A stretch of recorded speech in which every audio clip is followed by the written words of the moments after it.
Lihat saudara kita dari Muslim hadir, kita harus jadi berkat bagi saudara-saudara Islam. Amin.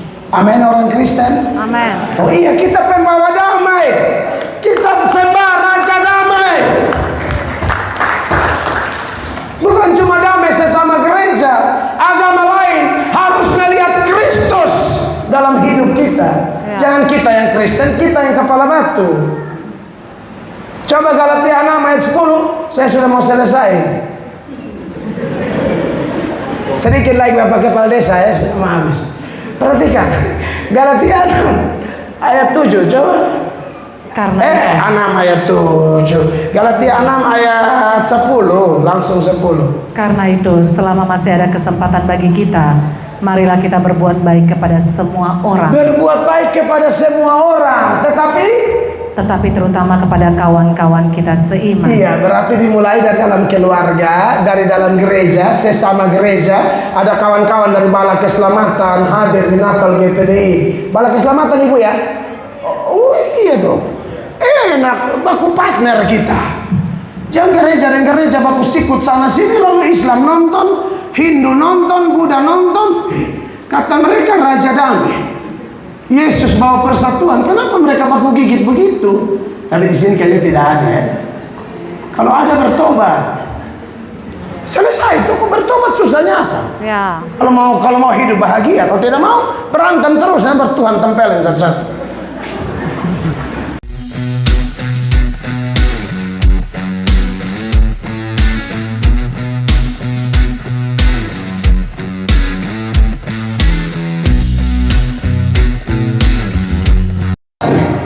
Dari Efesus 2 ayat 14, dialah damai sejahtera kita yang mempersatukan. Jadi saya pikir bagus juga bersahabat dengan gereja lain. Dan khusus saya, pasti saya cinta sinode saya, tapi saya melihat sinode lain adalah tubuh Kristus. Maka yang namanya gereja Tuhan ya kita cinta semualah. Yesus mati bayar dosa-dosa kita untuk kita bersatu, bukan bertengkar, bukan sikut menyikut, bukan gontok-gontokan, bukan sibuk menjalankan misi sinode sampai lupa misi kerajaan Allah. Ini saya ngomong nih karena hari-hari ini tambah jahat. Orang sibuk menjalankan agenda sinode, agenda gereja lokal, sampai menyalahi prinsip-prinsip firman Allah yang mengajar kita supaya kita bersatu. Gereja bersatu sama dengan gereja mau menjadi jawaban dari doa Yesus. Karena Yesus berdoa bagi persatuan tubuh Kristus. Makanya ketika tahu tema ini, saya pikir ini pasti tema dari Tuhan yang dititipkan kepada GPDI Siloam, supaya kita semua yang dengar firman Allah malam ini ditolong oleh Tuhan.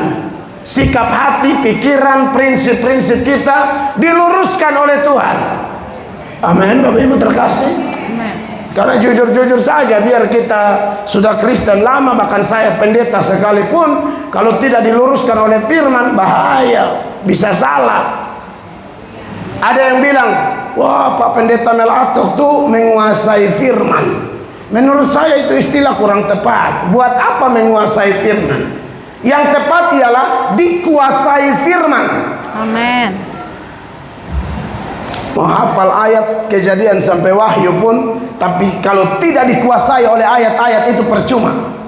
Banyak orang menguasai ayat tapi tidak dikuasai ayat, jatuh-jatuhnya apa? Sombong rohani. Merasa diri paling pintar, paling rohani, paling hebat, jam terbang paling tinggi, paling senior, paling segala macam. Maka keren juga kalau GPDI mau terima saya. Karena saya ini kan khotbah apa adanya. Silakan uji khotbah saya. Ada nggak khotbah yang di luar firman? Ini Putri Sion nih, tolong angkat dia. Mamanya di mana? Anak-anak ini dijaga Ibu, supaya mereka jangan jalan-jalan. Saya suka konsentrasi terganggu. Jujur saja ini, ya. Teguran nyata-nyata lebih baik daripada Kasihan tersebut. puji Tuhan. Saya datang bersama istri karena kemana-mana harus sama istri terus. Tuhan Yesus utus berdua-dua. Jadi kalau pendeta single fighter sendiri-sendiri terus, ya waspadalah. Ini saya ngomong apa adanya. Kadang-kadang pendeta hobi jalan sendiri, bahaya ini. Ya, kalau saya rasa saya harus didukung istri. Ya, istri saya seorang ASN, tapi sudah resign, cuti di luar tanggungan negara 3 tahun, lalu berujung pergumulan panjang beliau mengundurkan diri dan full mau jadi pendeta. Ini pengalaman pribadi ya, tidak perlu jadi rumus.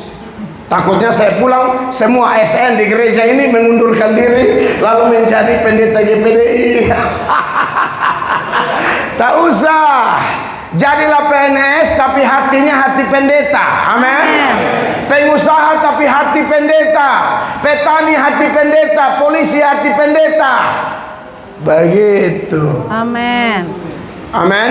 Amin. Jangan pendeta berhati pengusaha. Kursi gereja dia jual setengah harga. Tapi di sini tidak ada. Amin. Aduh, luar biasa ini. Mari kita buka Efesus 2 ayat 14. Bapak Ibu terkasih.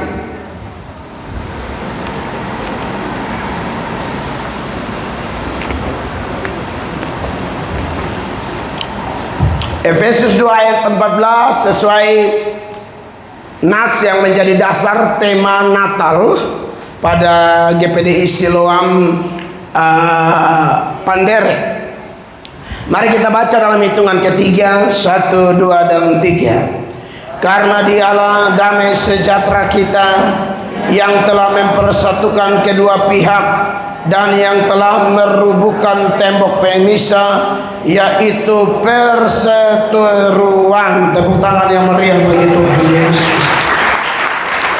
Bapak Ibu jemaat yang diberkati oleh Tuhan Yesus, saya percaya bahwa ada pergumulan tertentu atau doa atau apapun dari keluarga besar GPDI Siloam, baik Bapak Gembala, keluarga maupun staf pelayan, yang kemudian memunculkan nats ini dan tema ini di dalam Natal 2025. Saya sungguh mengucap syukur bahwa bisa khotbah Natal persis tanggal 1 Desember 2025 ini. Itu anugerah luar biasa. Tahun lalu karena belas kasihan Tuhan, kemurahan Tuhan, ada gereja di Kalimantan, yaitu Gereja Kemah Injil Indonesia. Mereka bikin Natal minta Desember, tapi jadwal saya penuh. Akhirnya kita bikin Natal di pertengahan bulan November, 12, 13, 14, 15. KKR Natal 4 hari di satu desa namanya Miau Baru. Turun di Berau, jalan lagi 45 jam dan sampai di sana. Jadi kalau orang tahu pendeta Melatok ini pendeta kampung-kampung, saya ini pendeta desa-desa. Jadi tak usah sungkan, tak usah ragu kalau memang mau menerima saya sebagai mitra. Karena saya juga anak daerah, anak desa, ya, anak di jalan yang Tuhan jamah, Tuhan pulihkan, dan karena anugerahnya saya jadi hamba Tuhan sekarang. Jadi saya hamba Tuhan di desa-desa sudah biasa gitu ya. Bahkan saya pernah ingat itu karena tugas dari Tuhan khotbah Natal, apalagi di NTT itu kan antusias merayakan Natal luar biasa sekali. Januari masih Natal, Februari masih Natal, ada yang Natal bulan Maret. Saya bilang, wah ini Tuhan Yesus sudah playgroup ini. Ini Natal sudah lihat kalender lagi, sudah mau dekat minggu-minggu prapaskah, minggu-minggu sengsara.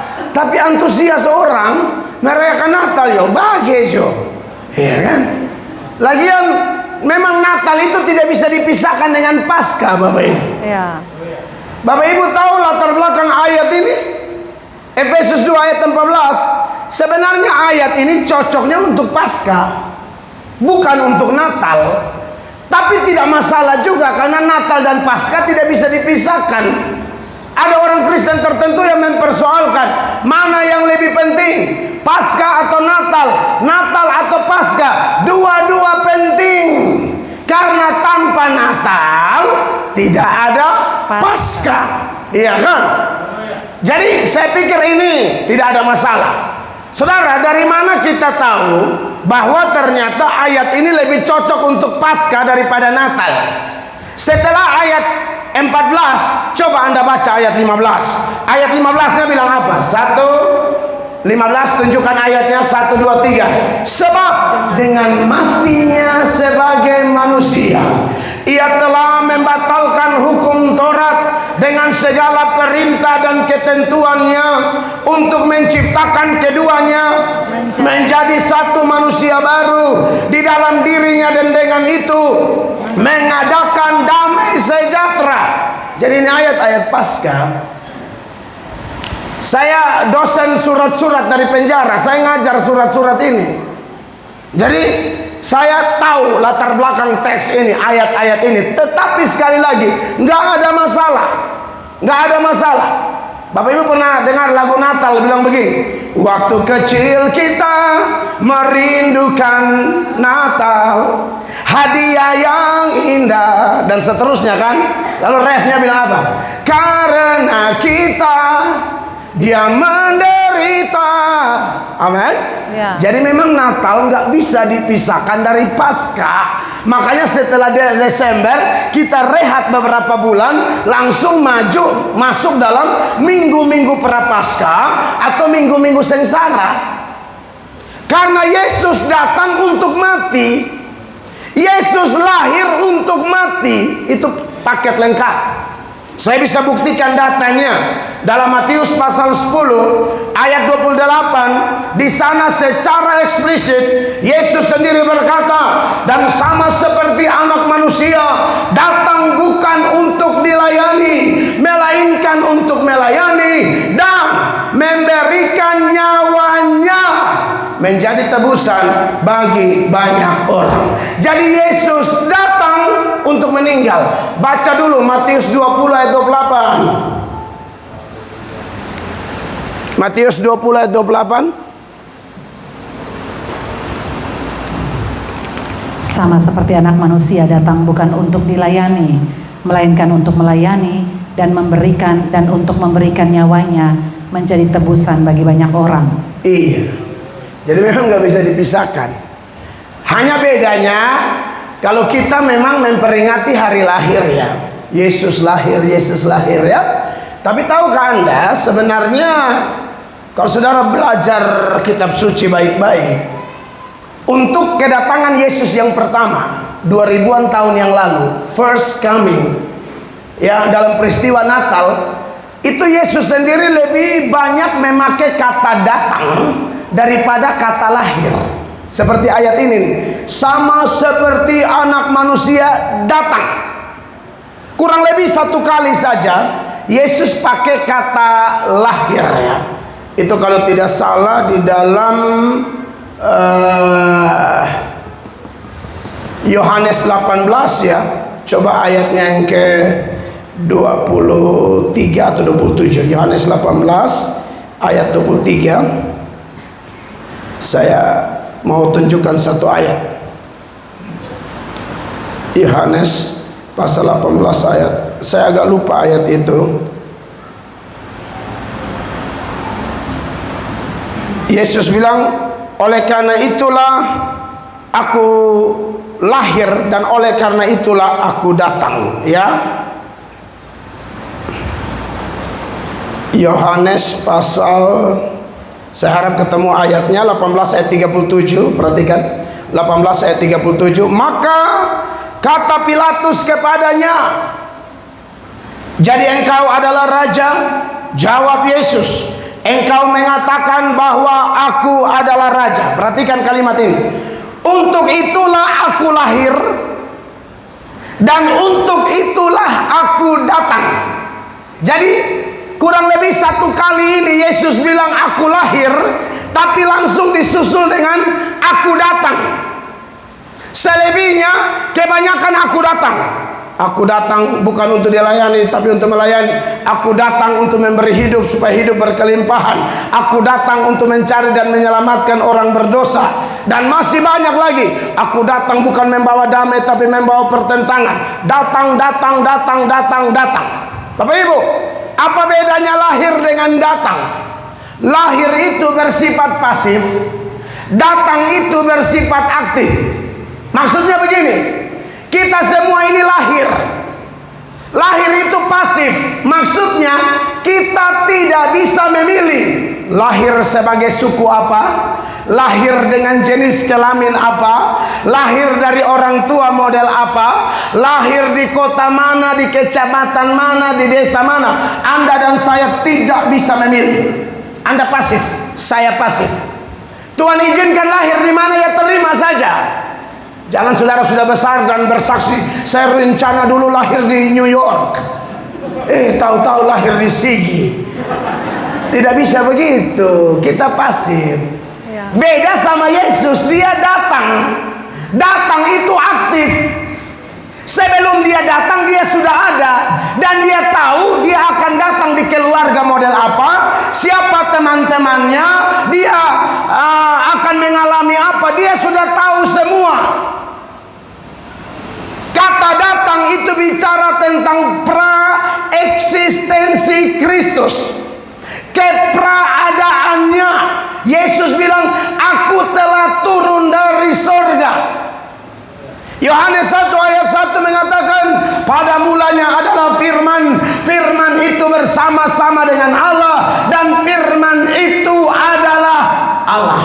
Jadi Yesus itu firman Allah, kalimatullah. Teman saya Edis paling jago bahasa itu. Saya ke Amerika, saya khotbah keliling Amerika di salah satu gereja. Gembalanya kasih tahu, Pak Mel ada tamu kejutan. Wah, saya pikir siapa nih? Orang Indonesia, pasti kejutan. Tar aja selesai pelayanan, Pak Mel ketemu.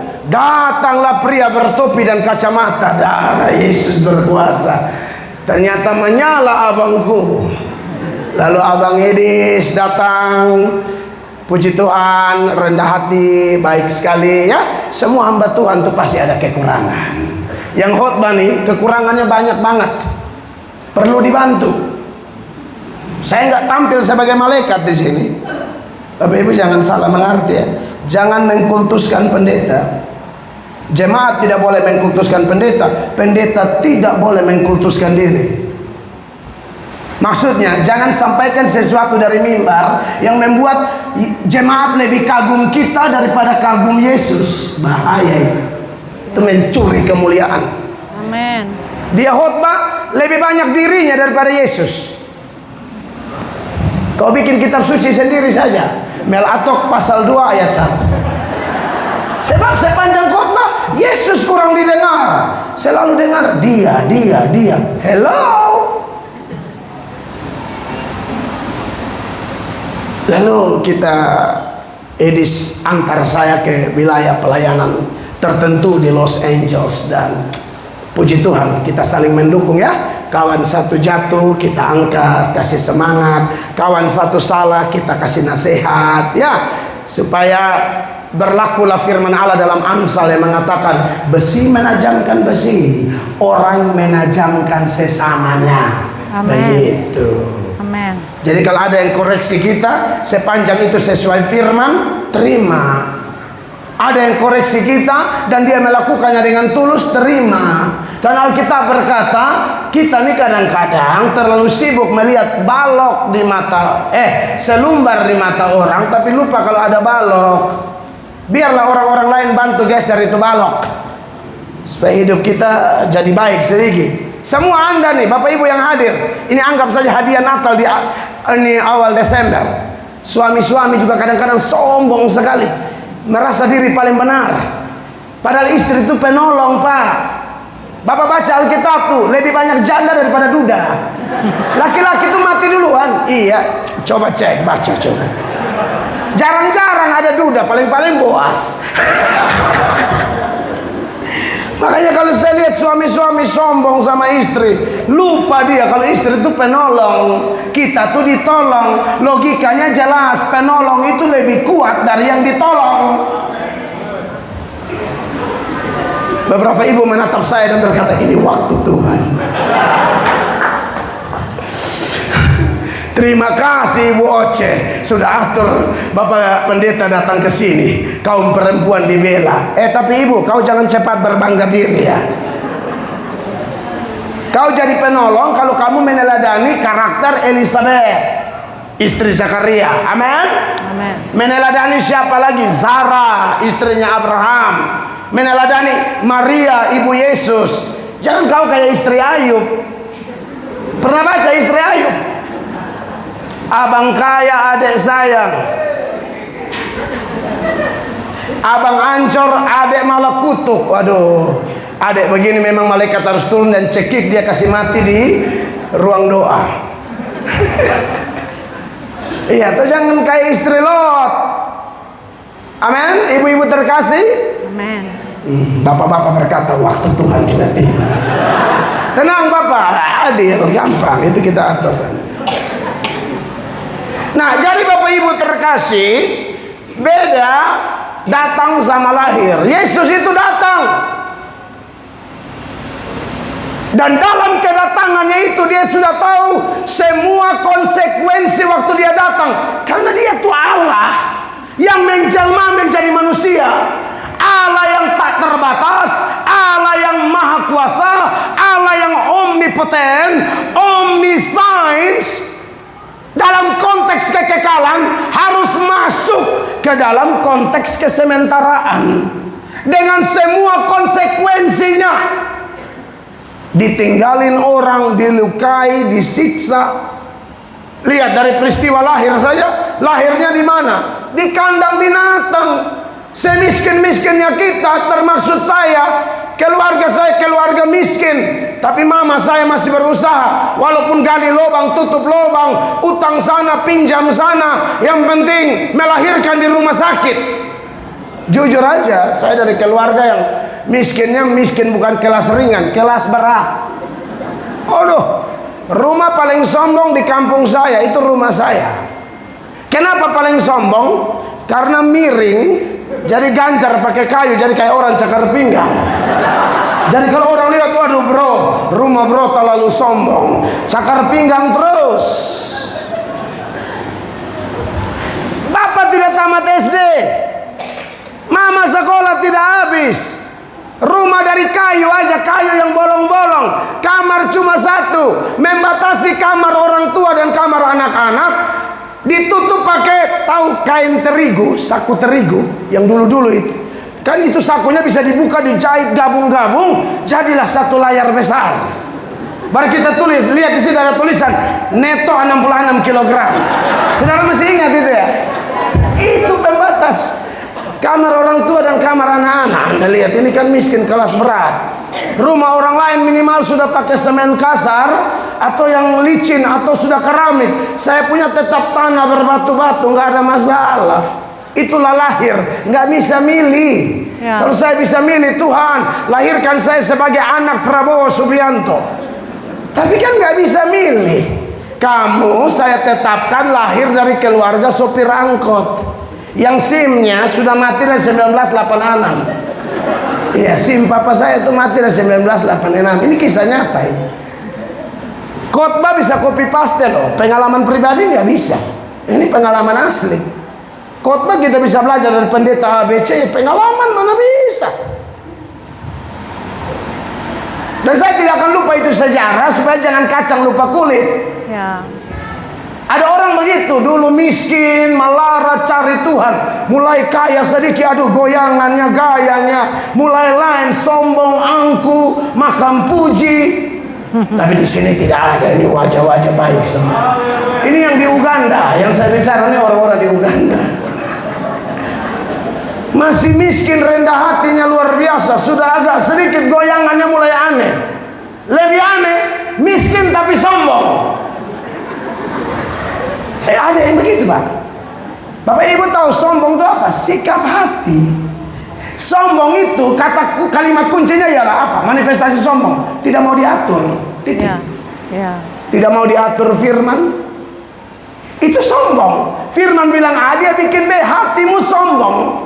Dulu saya miskin tapi sombong.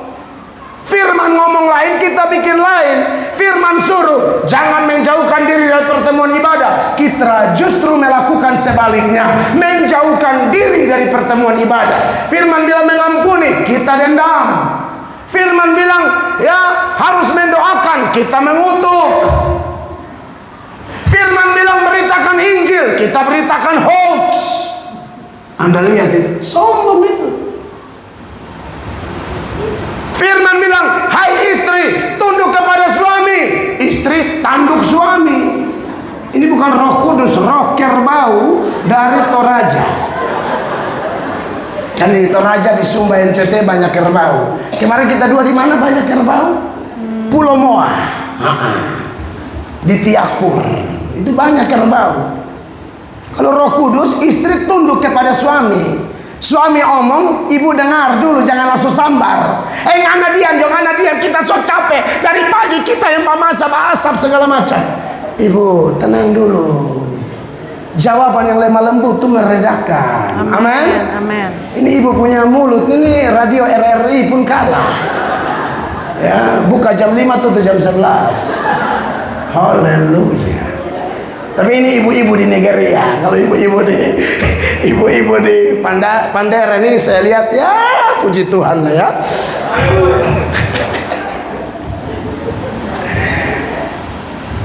Yesus datang, dia sudah tahu konsekuensi apapun. Yesus itu adalah pencipta langit dan bumi. Yang percaya katakan amin. Amin. Oh iya, dia pencipta langit dan bumi. Tadi Yohanes 1 ayat 1 bilang, pada mulanya adalah firman, firman itu bersama-sama dengan Allah dan seterusnya, dan firman itu adalah Allah. Ayat 3-nya, ya, Yohanes 1 ayat 3 secara eksplisit bicara tentang Kristus, menegaskan bahwa tanpa dia tidak ada dunia yang kita lihat ini bisa ada. Dialah pencipta alam semesta. Perhatikan, Segala sesuatu dijadikan oleh Dia, Yes. dan tanpa Dia tidak ada satupun yang telah jadi dari segala yang telah dijadikan. iya, dia pencipta. Tapi Anda tahu, sekalipun dunia diciptakan oleh dia, di ayat 11 dari Yohanes 1, tapi dunia tidak mengenal dia, alias dunia reject, dunia tolak dia. Perhatikan ayat 11, ayat 10 dulu. Ayat 10 dulu. 10. Ia telah ada di dalam dunia, dan dunia dijadikan olehnya, tetapi dunia tidak mengenalnya. Yesus tahu waktu dia datang, sekalipun dunia adalah buatan tangannya, tapi dunia tidak mengenal dia. Dunia menolak dia. Dari semua bangsa yang di dunia, dia pilih bangsa mana? Bangsa Israel. Apakah Israel terima dia? Tidak. Israel tolak dia. Ayat 11. Ia datang kepada milik kepunyaannya, tetapi orang-orang kepunyaannya itu tidak menerimanya. Dunia tolak dia, Israel tolak dia. Bahkan Israel yang berseru ketika Pilatus kasih pilihan, mana yang kalian pilih, Yesus Kristus atau Yesus Barabas yang harus kami bebaskan? Mereka bilang, bebaskan Yesus Barabas, penjahat itu, salibkan Yesus Kristus. Dunia tolak dia, Israel tolak dia. Dan Bapak Ibu boleh cek dalam data Injil, waktu dia ada di Nazaret, kampung halamannya, Nazaret tolak dia. Bapak Ibu boleh baca, waktu dia ada di keluarganya, keluarganya juga tolak dia. Makanya kalau kita lihat di Markus 3 ayat 21, di sana kaum keluarganya pernah bilang, kau gila. Saudara, melayani selalu dipuji, hati-hati. Biasa nabi palsu begitu. Sekali-sekali kena maki lah. Mau dipuji terus. Coba Markus 3 ayat 21. Waktu kaum keluarganya mendengar hal itu, mereka datang hendak mengambil dia, sebab kata mereka, ia tidak waras lagi. Saudara bisa bayangkan, dunia tolak dia, Israel tolak dia, Nazaret tolak dia, keluarganya pun tolak dia dengan berkata dia gila. Oleh saya aneh, pendeta baru dengar kata-kata apa sedikit sudah tersinggung, ngambek, ya, uring-uringan pelayanan. Ibu Oce, minta maaf ya, Ibu Oce orang tua saya di Palu. Nih, Pak Gaston kakak saya ya. Teman-teman, Bapak Gembala di tempat ini, dulu saya datang Bapak Gembala doa permukaan toh. Waktu itu masih lebih sehat dari ini Bapak, tapi ini proses Tuhan kali ya, nggak apa-apa lah. Sorry ya hamba-hamba Tuhan ya, lebih gampang preman bersatu daripada pendeta bersatu. Saya ini mantan preman Bapak Gembala, saya ini mantan bacok-bacok orang di jalan, mantan keluar tahanan. Jadi saya tahu lebih gampang preman unity, preman kompak daripada pendeta atau gereja kompak. Tanda tanya besar. Itu gereja dipimpin roh apa sampai kok susah bersatu? Bahan perenungan lah di akhir tahun. Semoga kalau Tuhan masih izinkan masuk 2026, jadi orang percaya punya prinsip ya seperti pepatah Cina kuno. Musuh 1000 terlalu sedikit. Salah. Kawan 1000 terlalu sedikit. Musuh 1 terlalu banyak. Makanya kenapa orang Cina tuh main global. Dia suka cari kawan, bukan cari lawan. Jangan baru tahu 2-3 ayat ketemu orang mau debat. Sok tahu kamu. Debat tidak dilarang sepanjang bukan untuk kesombongan, bukan untuk pamer ilmu. Debat itu hanya boleh berlaku seperti Paulus, Tuhan Yesus, Apolos. Itu debat demi kepentingan Tuhan dan kepentingan umat, bukan nama pribadi. Nah, Bapak Ibu terkasih, jadi kalau baru dengar omongan sedikit orang Kristen, jangan cepat tersinggung. Kita belum sampai level orang taruh parang di leher dan hantam kita punya leher kasih putus. Baru omongan sedikit sudah tersinggung, uring-uringan, ngambek, mau keluar dari grup pelayanan, mau keluar dari grup hamba Tuhan. Apa misimu? Misimu misi pribadi. Amin, hamba-hamba Tuhan. Amin. Ya kalau saya khotbah begini sudah, daripada saya pulang tidak bisa tidur. Saya ini karunia, salah satu bakat saya itu melucu. Tapi masalahnya iman tidak bertumbuh dari lucu-lucu. Lucu-lucu dikit boleh lah. Kalau lihat jemaatnya yang sudah mulai amin tapi tunduk tidak bangun-bangun, nah ini kita lucu biar dia bangun. Karena orang ini tidak suka dengar firman, lucu baru dia telinga berdiri. Orang begini juga kurang beres sebenarnya. Pas lucu berdiri dia, pas tegur dosanya dia langsung bilang, siapa yang undang ini pendeta? Baru dengar omongan begitu sudah parah-parah. Tuhan kita lihat keluarganya bilang apa? Dia tidak waras. Bukan cuma keluarga, di luar keluarga juga sama. Coba Bapak Ibu buka di dalam Yohanes pasal 10 ayat 20. Mereka ngomong apa tentang Yesus? Mereka bilang ini orang gila, kerasukan setan ini Yesus ini. Perhatikan. Ia kerasukan setan dan gila. Mengapa kamu mendengarkan dia? Itu orang maki Tuhan kita. Hamba Tuhan harus hati hamba seperti Kristus. Amin. Saya pribadi belum tertarik jadi pengurus inilah, jabatan ini. Saya tidak tertarik.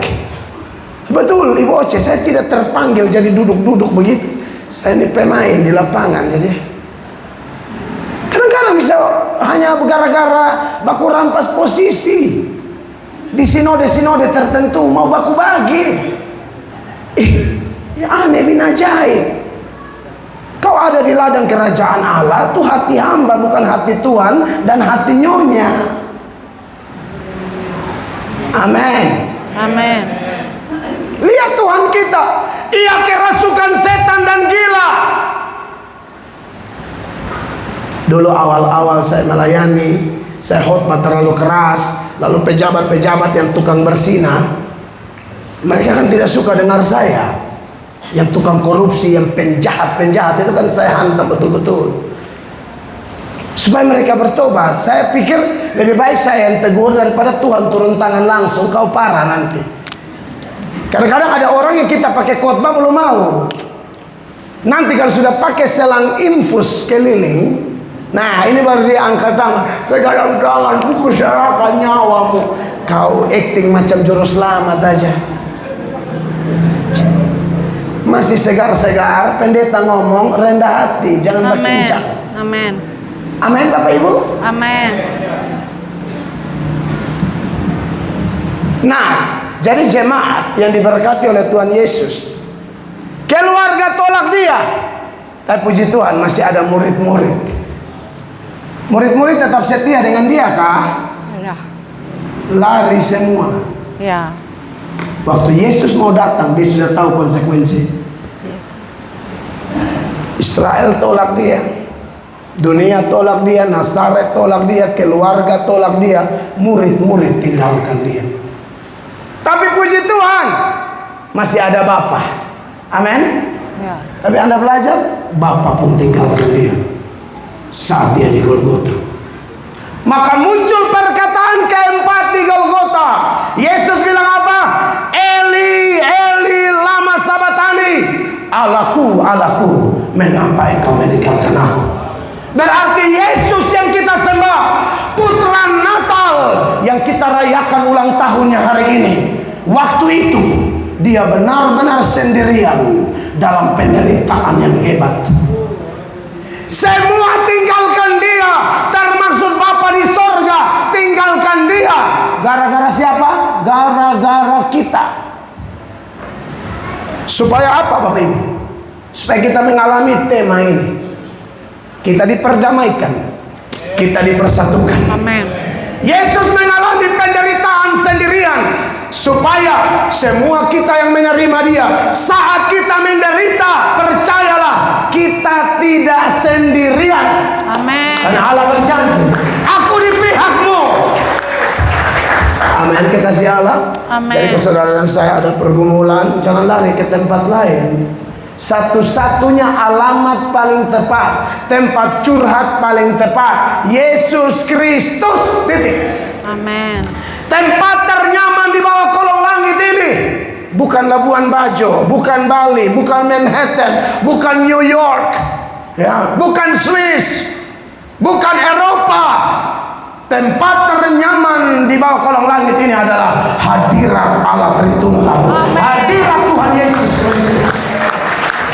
Dalam hadiratnya ada kelepasan, dalam hadiratnya ada pemulihan, dalam hadiratnya ada kekuatan baru, dalam hadiratnya ada mujizat yang Tuhan siapkan bagi orang yang berserah dan berharap kepada-Nya. Amin. Bapak Ibu terkasih. Amin. Maka kita bersyukur hari ini kita merayakan hari Natal. Amin. Dan berdasarkan tema kita, Efesus 2 ayat 14, ya, dikatakan dialah damai sejahtera kita yang telah mempersatukan. Berdasarkan ayat ini dan tema kita, saya mau soroti dua hal. Yang pertama seputaran damai sejahtera. Saudara, sebenarnya kalau bicara damai sejahtera, hal yang paling perlu kita soroti lebih dahulu adalah apa penyebabnya manusia kehilangan damai sejahtera. Bapak Ibu, damai sejahtera ini kebutuhan utama kita. Amin. Semua orang pasti butuh damai sejahtera. Amin. Amin. Tapi faktanya tidak semua orang memiliki damai. Bahkan orang-orang yang menyadari bahwa damai sejahtera adalah kebutuhan utamanya, mereka mulai berusaha dengan berbagai cara untuk mencari damai itu. Caranya bagaimana?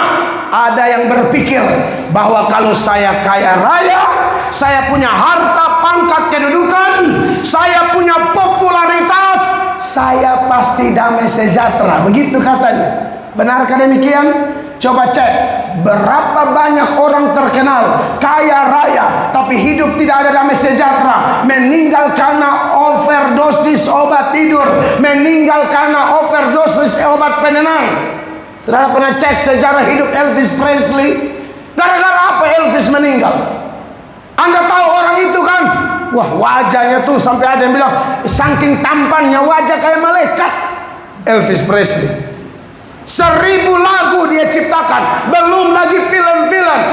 Kulit luarnya, ya, tampilan luarnya begitu sempurna. Aduh, gadis-gadis, ibu-ibu, janda-janda kejar. Tapi Anda cek dia meninggal di mana? Di rumahnya di Morgan Land, salah satu rumah super mewah, jenazah Elvis Presley ditemukan di sana dengan overdosis obat penenang. Kaya tampan populer, tidak ada damai. Ya. Jadi omong kosong itu. Kalau orang bilang supaya damai kaya raya, nggak ada itu. Elvis mah kurang seheboh Salomo. Salomo bilang apa? Banyak data, saya munculkan beberapa. Dalam Pengkhotbah pasal 2, ya, mulai ayat 8, Salomo ungkapkan di situ di masa pertobatannya, di masa tuanya, Salomo berbagi tentang pencapaian-pencapaian lahiriah selama 40 tahun menjabat. Sebelum itu dia adalah anak raja. Tapi apakah itu bikin bahagia? Coba Anda lihat apa yang Salomo utarakan di sini. Ayat 8. Aku mengumpulkan bagiku juga perak dan emas, harta benda raja-raja dan daerah-daerah. Aku mencari bagiku biduan-biduan dan biduanita-biduanita, dan yang menyenangkan anak-anak manusia, yakni banyak gundik. Anda lihat sih. Ini kan kalau laki-laki tidak bertobat, apa yang paling bikin kelihatan hebat? Banyak perempuan, banyak gundik. Salomo punya itu 700 bangsawan, 300 dari orang biasa, total 1000 perempuan. Pasti cantik-cantik semua ini. Mau dampingi Raja Salomo tidak mungkin ada kudis sedikit, tidak boleh. Itu dicuci bersih itu. Kayak Esther tuh. Esther mau jadi ratu tuh berapa bulan kasih mandi kembang, siram sana, siram sini, kukus semua tuh. Nggak bisa jadi temani raja tapi bekas-bekas luka jatuh dari pohon, nggak bisa. Karena ada anak-anak perempuan kayak tomboy, kan naik pohon cermelek apa segala macam, pohon asam jatuh sampai paha robek, nggak bisa jadi ratu. Dia jatuh-jatuh ya istri camat lah, pol pp lah cukup. Raja nggak bisa, itu selektif semua, itu ada tim seleksinya. Salomo punya 1000 semua nih, glowing tingkat tinggi. Itu kuku-kuku darah itu berbuat. Ya. Itu harus sehat itu. Pasti ada guru senam juga seperti Ibu Grace mungkin. Waktu itu yang ajar mereka gini, kasih sehat ya. Mungkin saja tempo itu. Nggak tahu musiknya pakai apa, pokoknya ada gerakannya gitu. Begitu ya Tante Grace ya. Iya. Saudara lihat, 1000 1 tahun cuma 365 hari. 1000 kalau 1 hari dia ketemu 1, 365 hari baru ketemu 365 orang. Tahun kedua tuh dia sudah tidak tahu siapa sudah siapa belum. Dia hanya berteriak yang belum maju. Daripada saya pusing, pokoknya kau lihat, kau sadar diri, kalau belum ketemu maju, cepat. Itulah manusia duniawi. Salomo dulu rohani, mulai dengan roh, berakhir dengan daging. Nah ini bahaya kita. Pendeta-pendeta hamba Tuhan, orang percaya, orang Pentakosta harus dengar ini. Jangan mulai dengan roh, akhirnya kedagingan model begini. 9. Tekan ayatnya supaya semua lihat. Pemain ayat yang mana nih?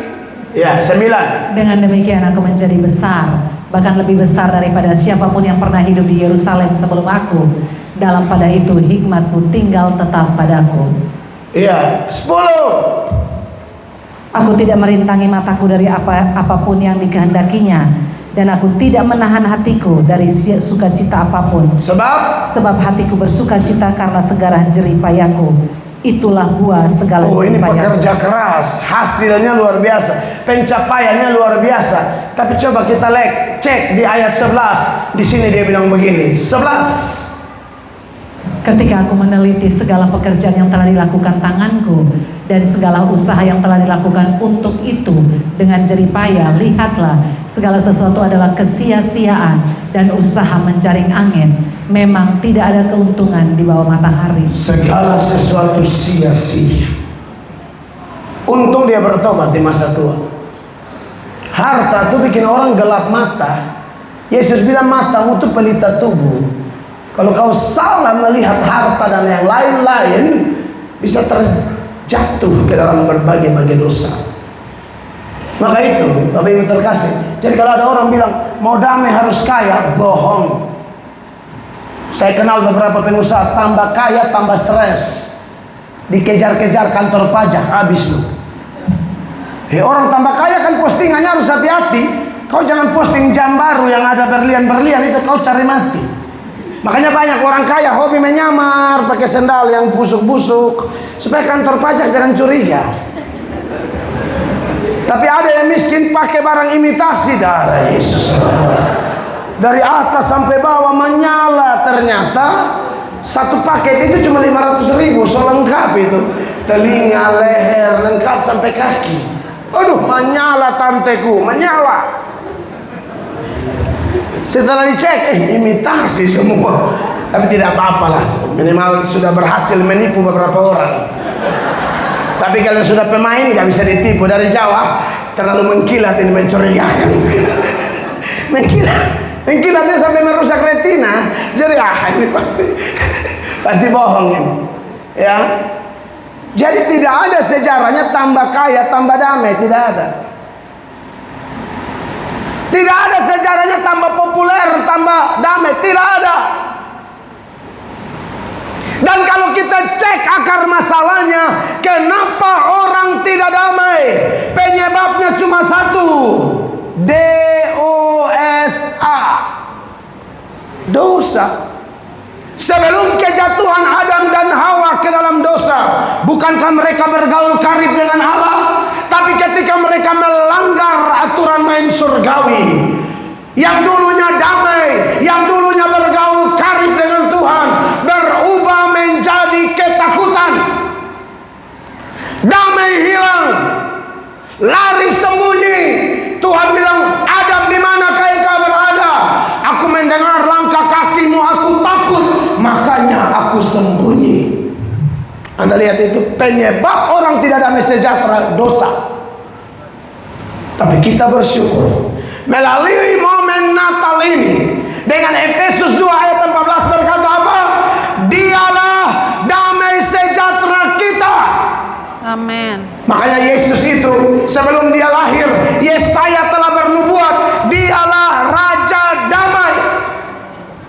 Yohanes 14 ayat 27, Tuhan Yesus berkata, damai sejahtera ku berikan kepadamu, damai sejahtera yang ku berikan kepadamu berbeda dengan damai sejahtera yang diberikan oleh dunia ini. Jangan gentar dan gelisah hatimu. Dialah Raja Damai. Di bagian lain dia bilang apa Bapak Ibu?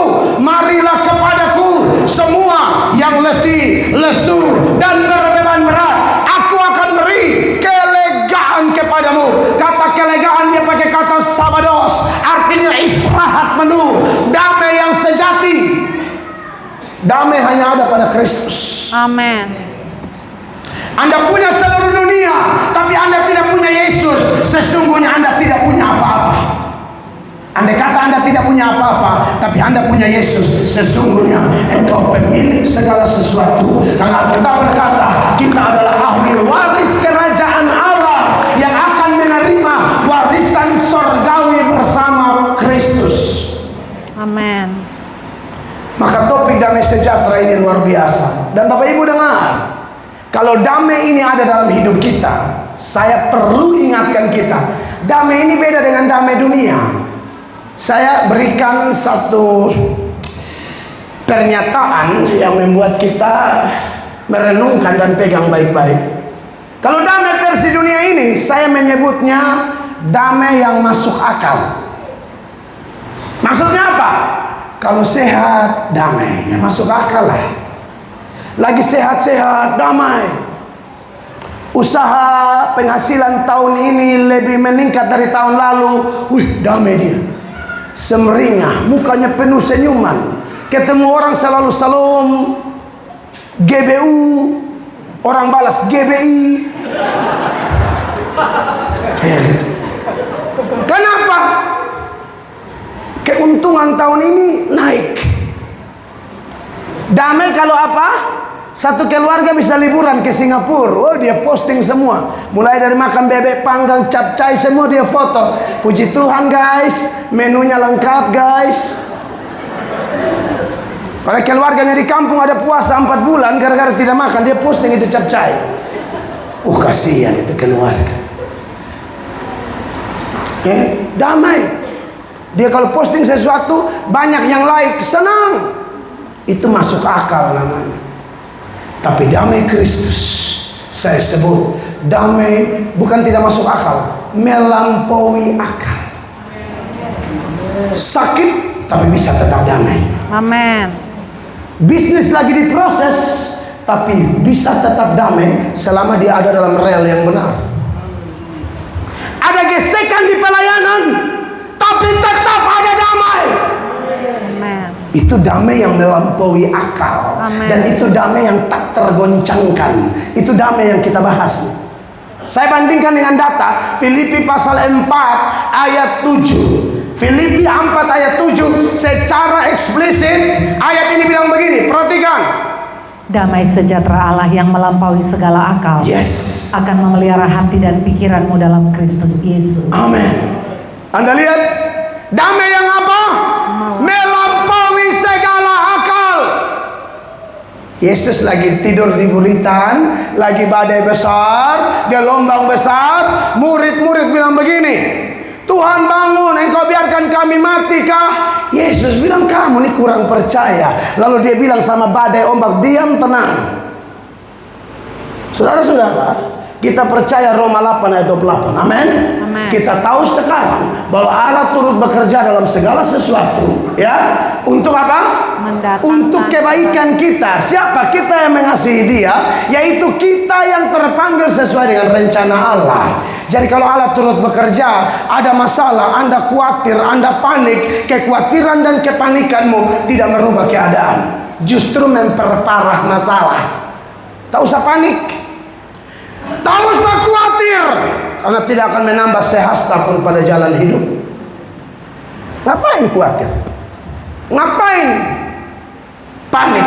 Kalau sudah khawatir, sudah panik, ini mulut mulai bergerak. Dosa apa? Sungut-sungut.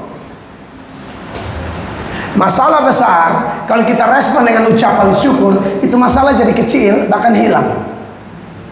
Masalah kecil, kita panik, khawatir, lalu respon dengan sungut-sungut, itu masalah tambah parah. Dari mana saudara punya marah-marah, tidak bisa tidur, gelisah, bolak-balik, kedebuk, jatuh di lantai. Sudah masalah tidak selesai, jatuh di lantai, benjol bagian kiri, malu keluar. Lihat, tidak merubah apa-apa, tambah masalah. Tapi kalau Anda punya Yesus Kristus, Anda tahu bahwa Tuhan yang kita sembah bukan Tuhan yang kebagian atau Tuhan yang kesorean. Dia tidak terlalu cepat, tapi dia tidak terlalu lambat. Dia akan bertindak tepat pada waktunya. Tepuk tangan yang meriah. Makanya Paulus sekalipun di penjara, Paulus bilang apa? Bersukacitalah. Sekali lagi kukatakan, bersukacitalah di dalam Tuhan. Amen. Saya ini ulang-ulang ditahan polisi, omong kosong. Kalau ditahan ada sukacita, omong kosong. Saya ini sebelum jadi pendeta perampok kelas kakap. Saya ini perampok, pencuri kelas kakap. Satu kampung di NTT, di daerah saya, tahu latar belakang pendeta Melatok. Ini pencuri. Orang baru pulang gereja, saya tusuk hampir mati di depan gereja. 10 tusukan. Sampai dia berteriak, Tuhan Yesus tolong, saya tetap hantam dia. Dan sudah di blacklist di masyarakat. Tetangga-tetangga melarang anaknya bergaul dengan saya, sambil berkata, hei, jangan main dengan si setan itu. Tiap kali polisi atau tentara atau garnison datang ke gang saya, maka tetangga senang sambil berkata, tangkap dia Pak, tangkap. Kalau saya ditangkap, diikat, diborgol, lalu dibuang ke mobil, tetangga paling senang. Dan saya berkali-kali di balik terali besi. Ada sukacita? Nggak ada. Beda sama orang dalam Kristus. Paulus juga di penjara, Paulus juga ditahan, tapi Paulus memiliki Kristus. Kristus sang Raja Damai tinggal dalam dia, dia dalam Kristus, Roh Kudus di dalam dia, sehingga dia sanggup berkata, aku bersukacita bukan sekedar keadaan. Sukacita itu pilihan. Kita milih untuk sukacita. Amin. Dan dimulai dari menerima Yesus Sang Raja Damai Amin. sebagai Tuhan dan Juru Selamat. Amin. Saya harap Bapak Ibu menerima Kristus ya. Mungkin Bapak Ibu mengatakan, oh saya sudah Kristen kok. Iya, tapi Alkitab bilang tidak semua Kristen itu gandum. Ada juga ilalang di antara gandum. Semoga semua di sini gandum ya. Semoga. Kalau Anda masih rada-rada ilalang, buat keputusan ini malam sebelum Anda keluar dari ruangan ini. Ingat, saya sudah panggil Anda loh ya. Nanti di akhirat saya tidak ada masalah lagi. Tuhan bilang sama Yeskiel, kalau kau tahu orang itu punya kesalahan bla bla, serukan. Kau sudah tahu dia sedang menuju neraka, kau tidak panggil dia, nanti dia mati, saya tuntut nyawanya dari kau. Tapi kau sudah ngomong, dia tidak mau, urusan dia. Saya lolos. Tuhan akan tanya saya di akhir zaman nanti penghakiman, Melatok, waktu saya undang kau ke Pandere itu, kau serukan tidak orang terima Yesus? Kau kasih tahu tidak bahwa di bawah kolong langit ini tidak ada nama lain yang olehnya orang beroleh selamat kecuali Yesus Kristus Tuhan. Dia penguasa dunia akhirat. Amin. Dia yang akan kembali sebagai hakim yang adil. Itu Yesus Kristus, the one and only way. Nobody like him.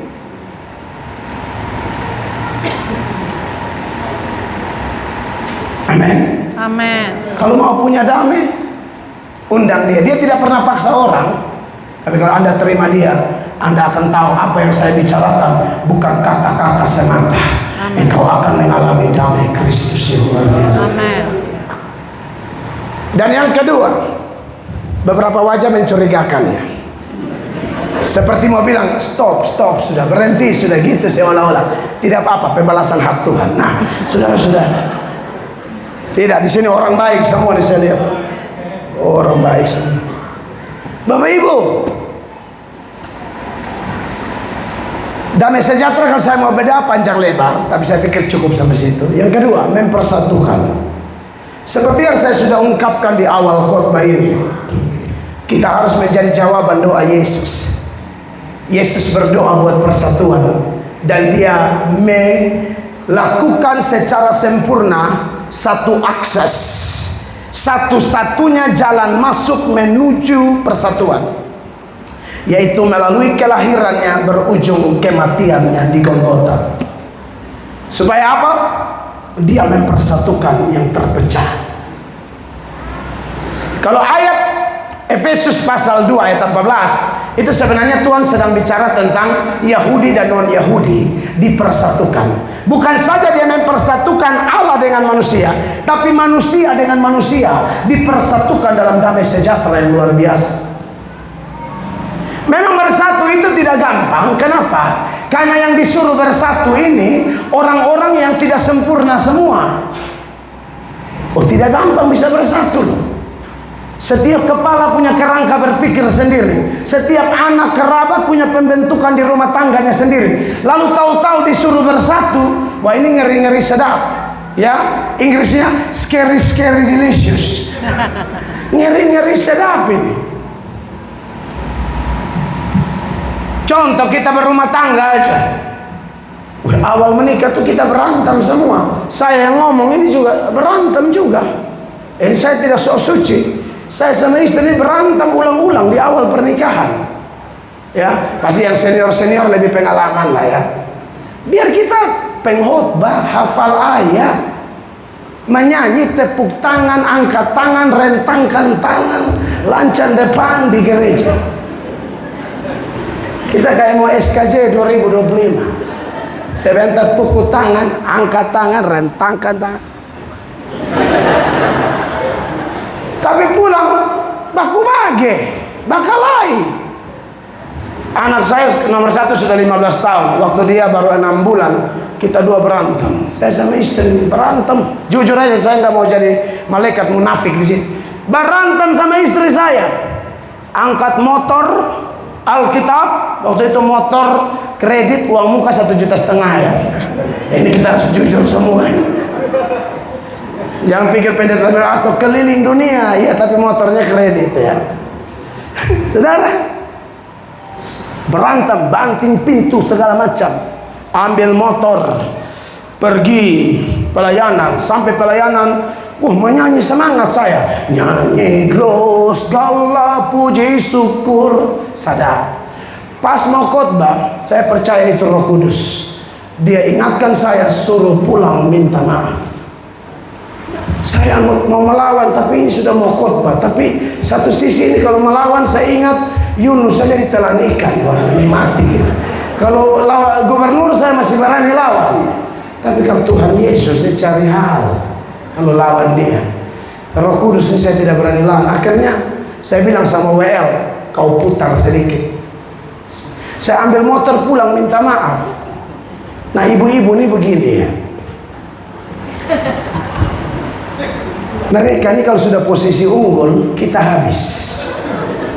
Sebenarnya ibu ini sudah diam, tapi waktu dia tahu motor saya masuk, dia sudah tahu. Pas dia pulang minta maaf, menangis lagi dia. Aduh darahnya ini panjang ini WL sudah lagu firman ini, parah nih. Akhirnya saya bujuk, rayu, bujuk, korek, cubit. Tapi tahu, kalau kita sama-sama orang pelayanan, saya korek, cubit, beliau bilang apa? Hancurkan kuasa kegelapan. Yesus berkuasa. Bujuk, mungkin hampir setengah jam lebih, menuju 1 jam. Baru saya bilang, mama, bapak minta maaf. Tadi bapak salah, bapak emosi, Tuhan tegur papa. Sebelum khotbah Tuhan suruh datang minta maaf, papa minta maaf ya sayang. Dia belum mau juga, sayang papa datang, ini sudah lagu firman. Itu baru dia kaget. Akhirnya Bapak Polo berdoa minta maaf. Hampir 1 jam. Sudah damai, saya pulang kembali. Saya kasihan WL-nya. Soalnya saya datang sudah lagu firman itu. Itu dia bermasmur bukan panggil Yesus lagi, mata sebelah terbuka sambil berkata, oh haleluya, pendeta di mana? Haleluya.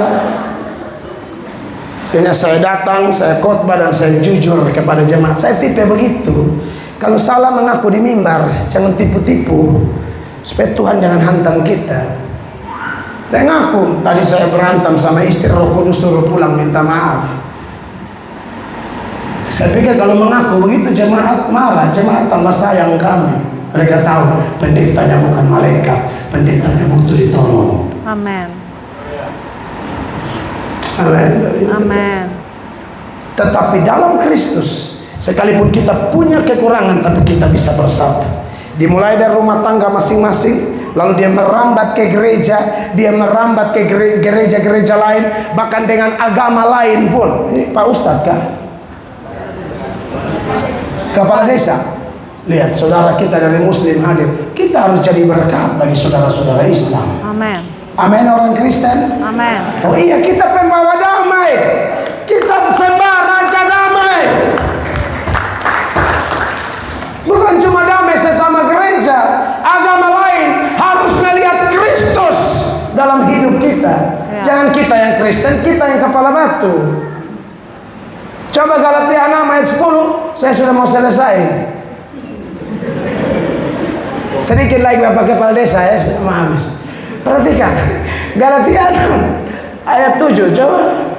Karena 6 ayat 7. Galatia 6 ayat 10, langsung 10. Karena itu, selama masih ada kesempatan bagi kita, marilah kita berbuat baik kepada semua orang. Berbuat baik kepada semua orang, tetapi terutama kepada kawan-kawan kita seiman. iya, berarti dimulai dari dalam keluarga, dari dalam gereja, sesama gereja. Ada kawan-kawan dari Bala Keselamatan hadir di Napal GPDI. Bala Keselamatan Ibu ya? Oh iya dong. Enak, baku partner kita. Jangan gereja dan gereja baku sikut sana sini, lalu Islam nonton, Hindu nonton, Buddha nonton. Kata mereka raja damai. Yesus bawa persatuan. Kenapa mereka baku gigit begitu? Tapi di sini kayaknya tidak ada ya. Kalau ada bertobat, selesai. Itu kok bertobat susahnya apa? Ya. Kalau mau hidup bahagia, kalau tidak mau berantem terus, nanti bertuhan tempelin satu-satu. Sudah jam berapa sekarang? Saya rasa lapar. Ya, bersatu tapi harus makan.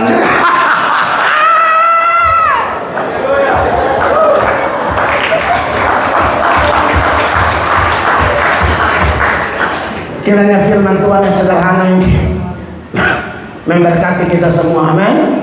Jadilah jawaban doa Kristus. Dan kalau Anda bersatu, bukan kita yang kejar berkat, kita dikejar-kejar berkat. Di mana ada kerukunan, di mana ada kasih persaudaraan, Mazmur 133 mengatakan, kesanalah berkat Allah diperintahkan. Saya selesai, Tuhan dimuliakan. Mari kita berdiri bersama-sama. Bapak Ibu jemaat yang diberkati Tuhan, Engkau luar biasa, Engkau hebat, Engkau dahsyat, Engkau perkasa. Kami bersyukur kepadamu Tuhan. Mari kita angkat tangan kita tinggi-tinggi. Terima kasih banyak. Kami bersyukur memuji menyembah Engkau, Raja di atas segala raja. Terima kasih banyak Tuhan.